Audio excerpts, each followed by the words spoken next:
Destination Freedom.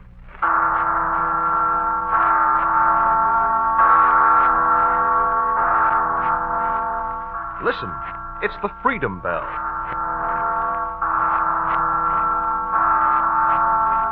Aye, the Freedom Bell, my friends. And this is Paul Revere, called back from the shadows by the sound of the Freedom Bell to cry again a warning that the price of freedom is eternal vigilance.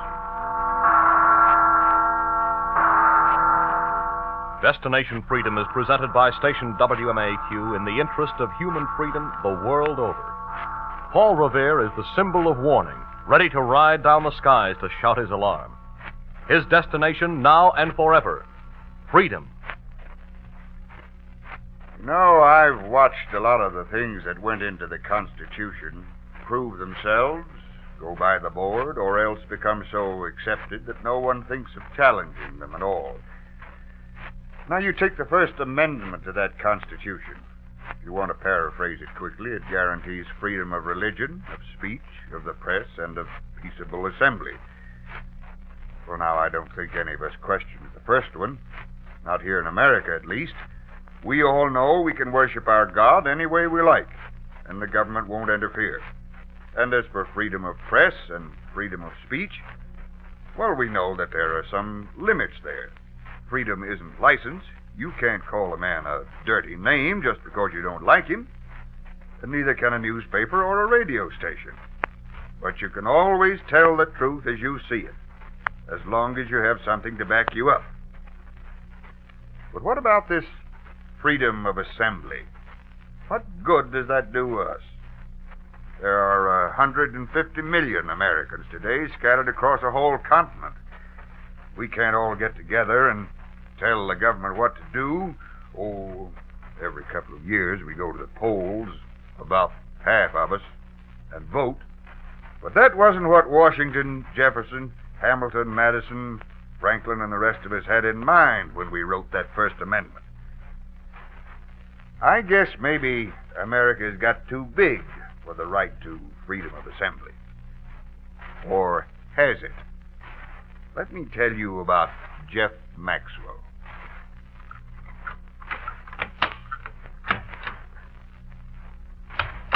Dad, hiya. You're late tonight. Oh, sorry, Billy. I had to work late on a case. Mom got dinner ready? Is that you, Jeff? It's me, dear. Dinner ready? Almost. Go wash your hands and comb your hair. I'll have it on the table in a second. Okay. How about you, Bill? Hands washed? Sure, Dad. Washed them in half an hour. Well, they don't look so good right now. Not so hot, son. Come on, we'll...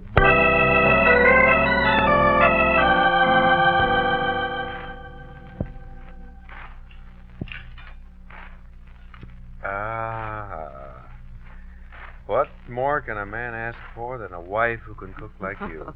I'm glad you liked it, darling. I'm sure he's a good cook. Oh, don't talk with your mouth full, darling. Okay, Mom. Never refuse a compliment, Alice, especially when it comes from a man's heart or his stomach. Now, don't you be encouraging him, Jeff Maxwell. I have trouble enough teaching him manners. All through. May I please be excused, Mom? You finish all your meal? Oh, You're excused. Thanks, Mom. How soon do I have to go to bed? Well, it's 7 o'clock. Have you done your homework? Well, almost. Another 10 minutes. Half hour for your bath. 15 minutes for homework. Oh, no, Mom. Only 10. 15. And you're to be in bed by 8:30. Now, you can play till 7:45. Okay. What are you going to do, son? I've got to finish the crane I'm making from the erector set I got for Christmas. Oh, swell, swell. I'll help you. Dad, would you say that is an assembling job? Well, sure it is. Now, tell me this, Dad. Am I an American citizen? Huh? Are you an American? Well, of course you are, son. Well, I learned in civics class today that as an American citizen, I have certain rights. What the dickens are you talking about, Bill? I hope you won't take this wrong, Dad, but ever since Christmas, you've been telling me what to do with that erector set. Now, I'm trying to assemble that crane, and I want to do it my way. And as an American citizen, I can do it, because it's my right to freedom of assembly.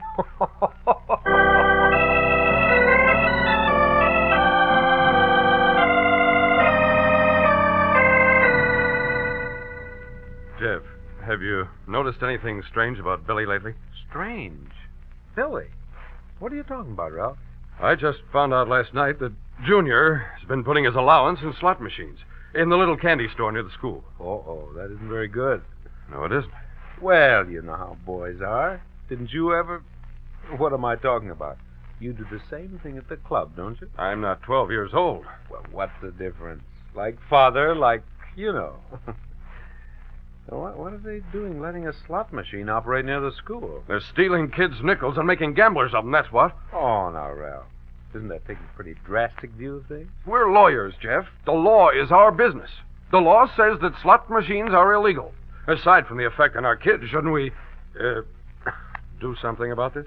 Look, Ralph, there are lots of things that are technically illegal. But where would we be if they were all stopped all at once? You mean our city authorities couldn't get along? Well, that's putting it the rough way. You'd feel rough, too, if your son was spending all his time putting nickels in a slot machine. Oh, come on, Ralph. It isn't as bad as all that. No? Wait till it happens to Billy. You'll find out. Well, it can be ended easily enough. All we have to do is tell Chief Enders about the machine. Gets his cut of the profits. Oh, wait a minute. Look, that's true. I'll go to Mayor Wood, tell him about it. He won't disregard a member of a law firm like ours. Don't be so naive, Jeff. The mayor gets his cut, too. I don't believe it. I suppose you don't. But get this straight. I'm leaving this town as fast as I can sell my house and find a law firm somewhere else that'll hire me. Only hope it isn't too late. For Junior's sake. Wait a minute, Ralph. You're upset. I sure am upset. That youngster carries my name. And he's a nice kid. I'm not going to have him loused up by a bunch of crooked politicians. And there'll come a day, Jeff Maxwell, when you'll agree with me.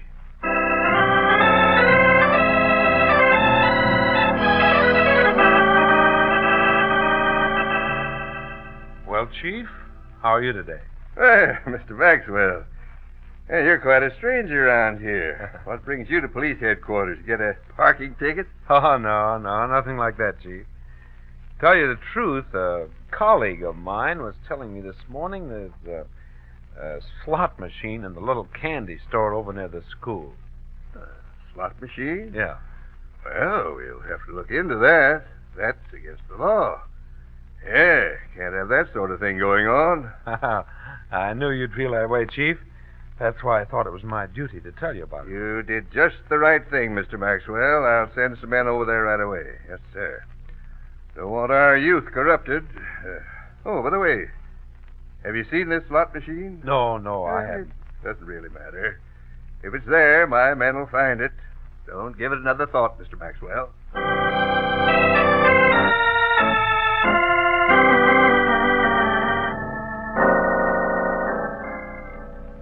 Oh, what's for dinner tonight, honey? Oh, nothing too exciting. Pork chops, mashed potatoes, and corn. Oh, sounds exciting to me.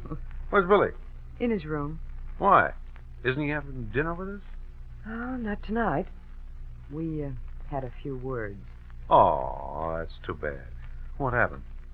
Well, you gave him his allowance Saturday. I asked him for the dime for his savings bank today, and he wouldn't give it to me. Why not? He knows he's supposed to save a dime every week. I don't know.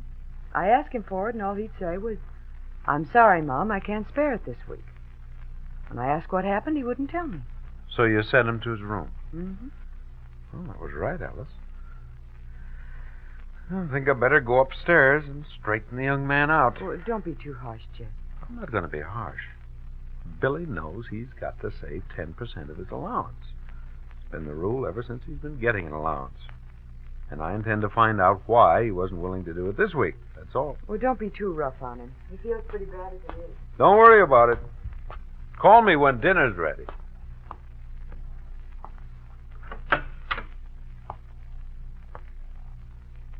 You asleep, Bill? No, Dad. Good. Want to talk to you. Suppose you tell me why you couldn't put 10% in your savings bank this week, hmm? I don't know. You don't know? Oh, wait a second, son. Of course you know. Didn't you have the money? No, sir. What'd you do with it? I spent it, I guess. What for? You know our agreement, son. We're to save a dime out of your allowance every week. Was there something special you wanted to buy? Jeff, Hmm? Could you come here for a minute? Yes, dear. I'll be right back, son. What is it, Alice? Come out here in the hall, Jeff.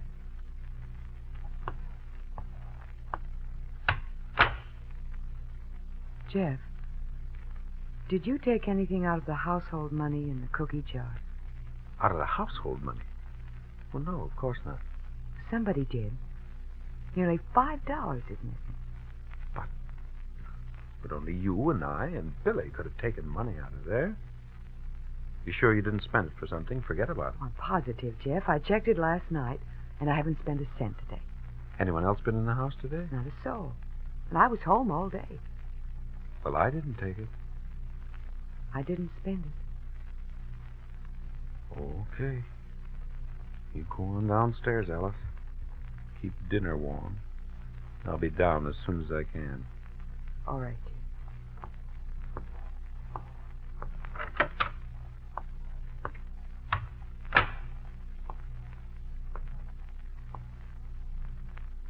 All right, son. Tell me about it. Tell you about what, Dad? You know what I mean. You spent all your allowance, and you took $5 out of the cookie jar. Why? I didn't, Dad. I didn't. Bill, don't lie to me. Please. I don't know what's wrong, but maybe I can help. But, Dad, Now, look, you and I are pretty good friends, son. You better tell the old man what's wrong, huh? I was only trying to get my money back. How do you mean, get your money back? Get back what I lost. What did you lose, Bill? And how? I lost my allowance and all the money in my savings bank. All the money? How did you lose it, son? The candy store near school. There's some slot machines. Slot machines? Well, that's it.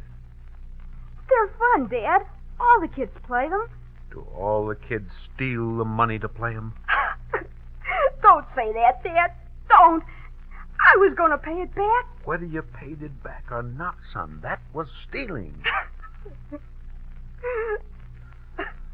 All right. You stay right here in this room, young man, till I decide what's to be done about you. You understand? What are you going to do, Dad? I don't know yet, but I'm going to do something.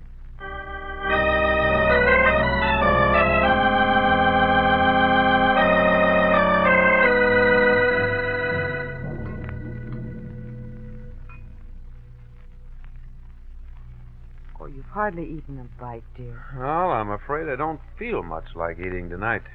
Oh, I know. Neither do I. What are you going to do? About Billy? Mm-hmm. Well, confine him to his room, except for school, for a couple of weeks. Take 50 cents a week out of his allowance till everything's paid back. I think he's pretty scared, all right. I hope you weren't too hard on him, Jeff.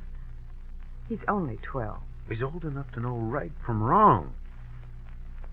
But if our boy could do something like this, and Ralph Martin... Junior Martin, too? Yes. Ralph told me today that Junior's been playing the same slot machines. He's so upset he was talking about leaving Oh, town. my heavens. Well, surely if this is reported to the police, they'll confiscate the machine. Well, I hope you're right. I reported it to Chief Enders today. Oh, well, then, that'll be the end of it. Yeah, I hope so. I'll tell you one thing, Alice. If that isn't the end of it, I'm going to keep after this thing till it is ended.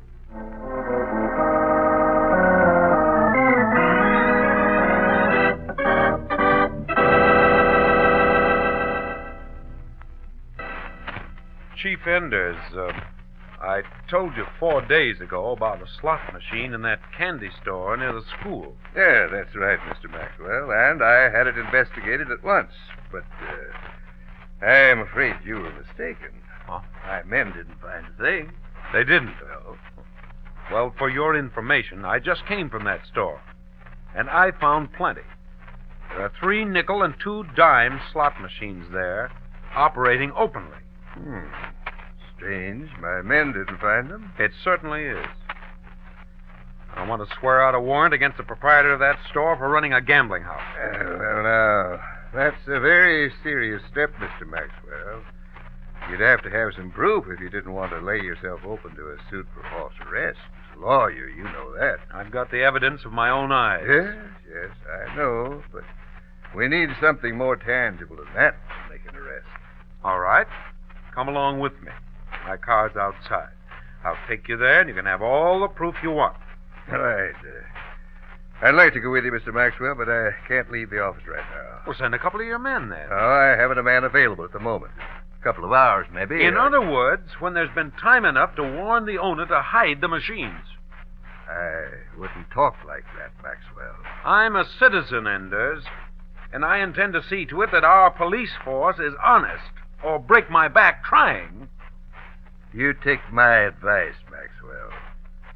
Mind your own business.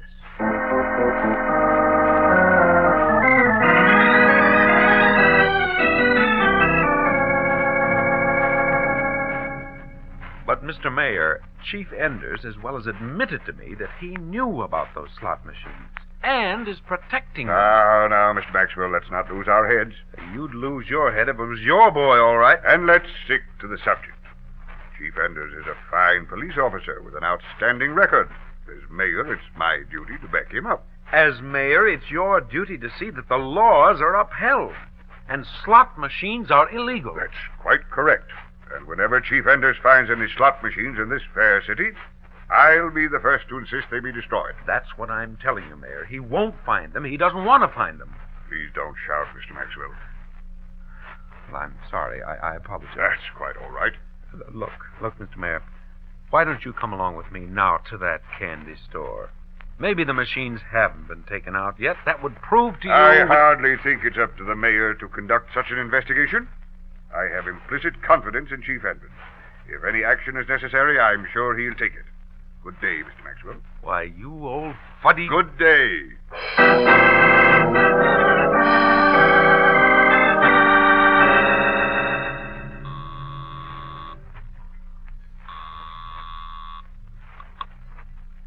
Hello? Ralph, this is Jeff Maxwell. Yeah, Jeff. Listen, you were right on that slot machine situation. Enders is in on it, and so is the mayor. So you finally woke up, eh? Right. And now that I'm awake, I'm going to do something about it. Don't be silly, Jeff. There isn't anything you can do. What do you mean? I can do a lot. Such as what?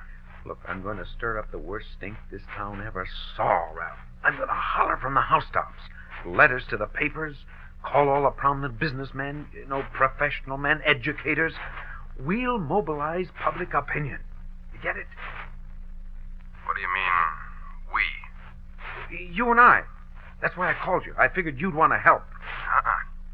Deal me out. I want no part of tangling with that outfit. I got a family to think about. Oh, for crying in the night, so have I. That's why it's so important for both of us. You must see that, Ralph. I see you're taking on something too big for you, Jeff. Take my advice and forget it. I didn't know you were yellow, Ralph. Now, wait a minute. Forget I called you. I'll do this job myself.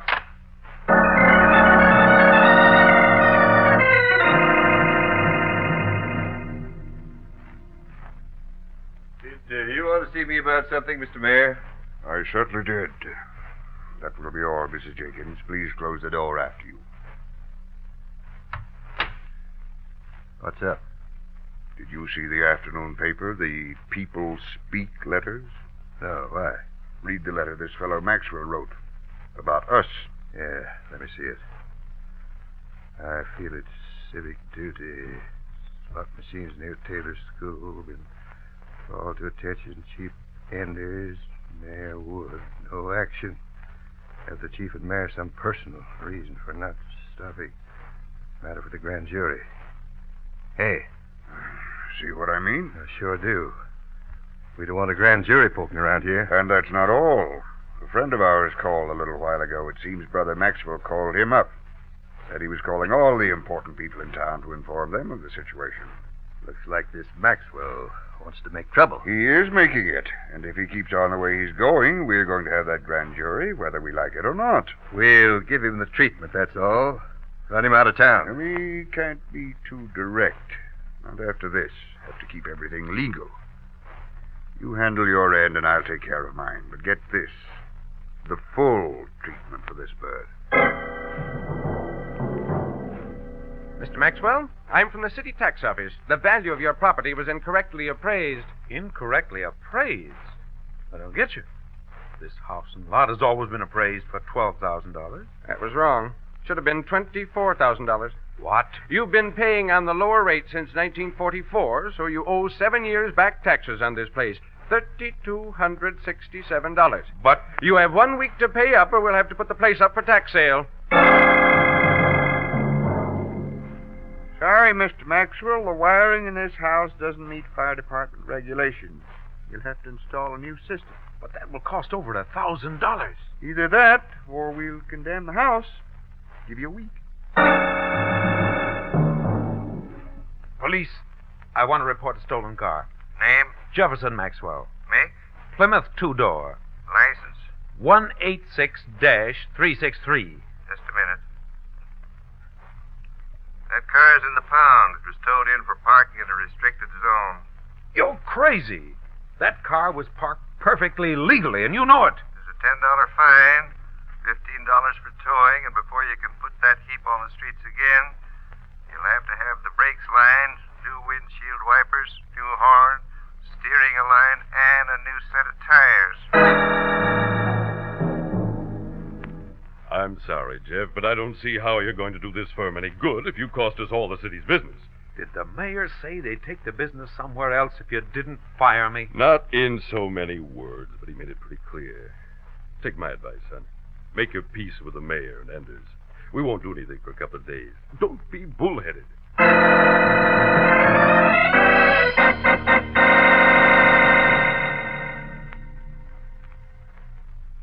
I guess that's it, honey. They licked me. I might have known. Jeff, I've been married to you for 15 years, and I never expected to hear you say you were licked. Well, I guess this is the first time I ever felt that way. Gee, I don't know. I know. Fight them. How in heaven's name? Be sensible, Alice. Go see the governor. Maybe he could do something. Why, you wouldn't listen to just Well, then me. have a meeting. Get a petition up. Get all the decent people in town to sign it. Then he'd have to listen. Yeah, that might work. Oh, but Alice, I'm tired of fighting. Let them have their slot machines. I'll just keep my mouth shut from now on. When you said you were licked just now, I didn't believe you. But if you're willing to let your son down like that, maybe you are licked. Oh, cut it out, Alice. You inherited a pretty good country from your father and grandfather. What kind are you going to leave to Billy where things like this can happen? Yeah, but what can I do about You can it? fight, like the people before you. Every inch of America was fought for. That's what made it great. And I wanted great for my son.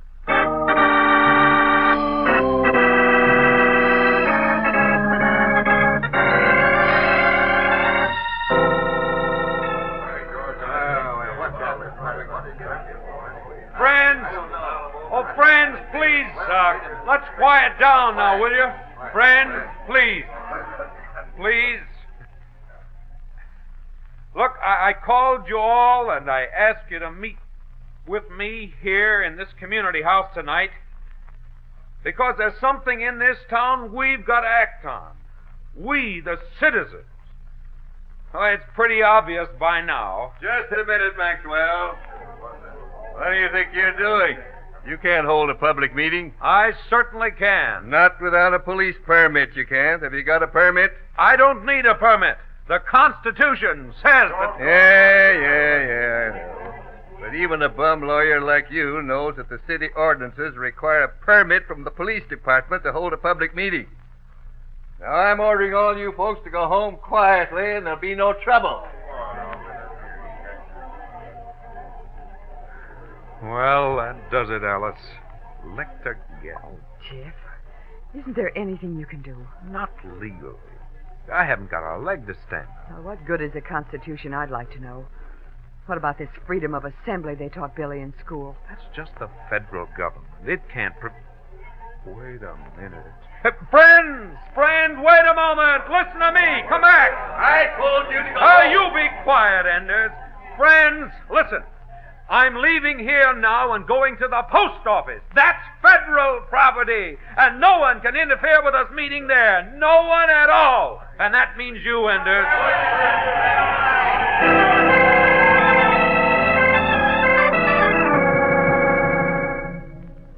And here, on this piece of United States property, where we are protected by the wisdom of the men who established our national Constitution, where no one can challenge our right freely to assemble, I want to tell you why that right was put into the Constitution. It was put there to protect all of us here from scoundrels like the ones now running this city. I want to tell you about the slot machines that are harming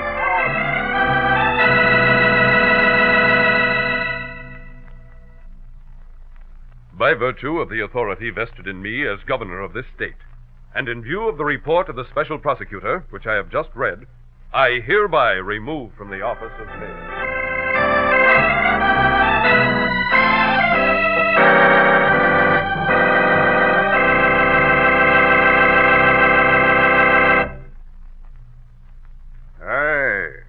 Looks like America hasn't got too big for freedom of assembly after all.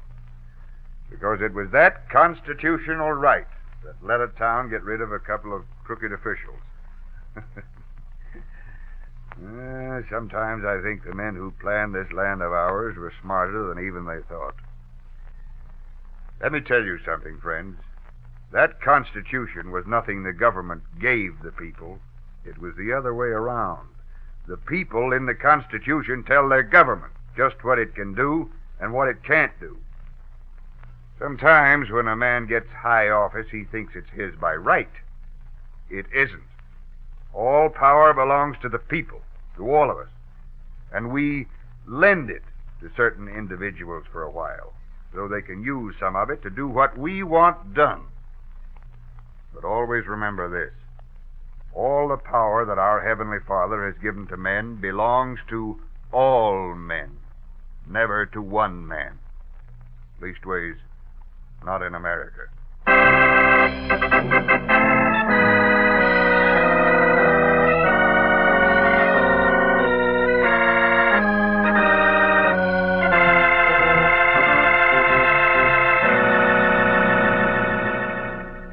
Paul Revere, portrayed by Maurice Copeland, will return next Sunday to narrate the next chapter in the story we call Destination Freedom. Presented by station WMAQ in the interest of human freedom the world over.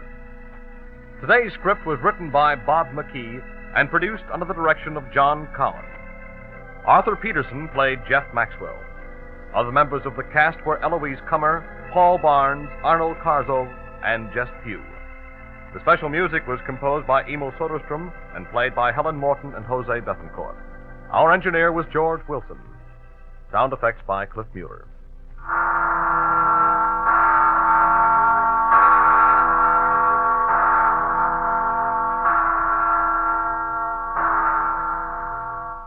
And now this is Charles Mountain reminding you the sound of the Freedom Bell is your invitation to follow Paul Revere along the road to Destination Freedom.